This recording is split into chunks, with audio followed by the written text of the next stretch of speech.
Good afternoon to our carers. I just wanted to touch base and say hello and check in and see how everybody's travelling in this time of uncertainty.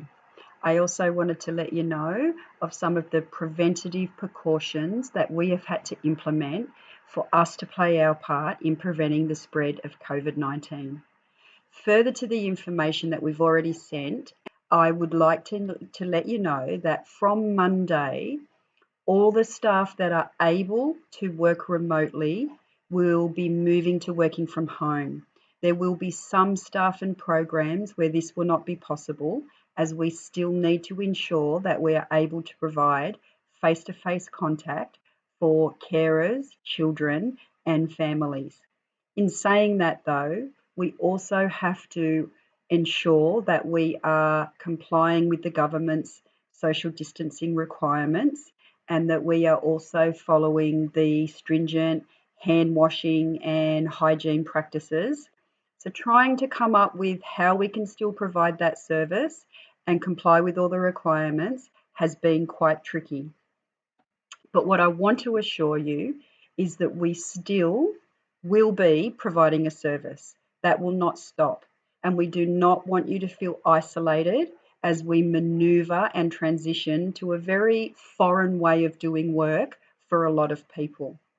I also want to acknowledge that we've got school holidays coming up, which is going to add extra pressure for some people with lots of kids being home and not able to do the usual school holiday activities that kids and carers are used to, and that we are looking at what sorts of programs we can implement and what we can do to help assist with the burden that this places on families.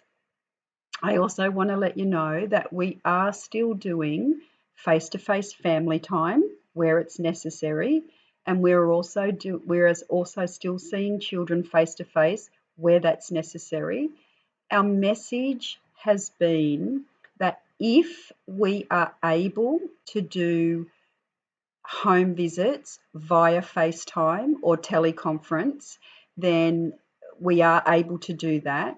But where we're not able, we are committed to still providing that face-to-face contact as long as we are still complying with the government's requirements.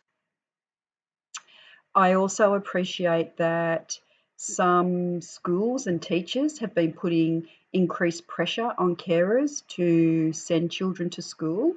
And our view is, while ever the government is telling us that it is safe to send children to school, that is our message.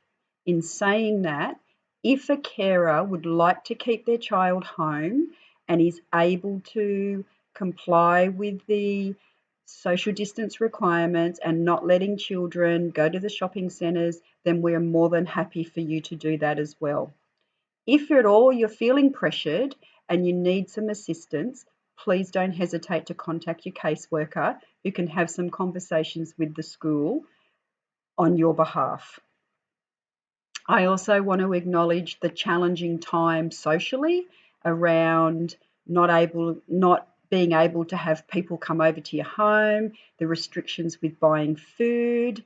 It's really been an unprecedented situation, and it's one that we've never had to experience before, and it's one that unfortunately is probably going to get worse before it gets better.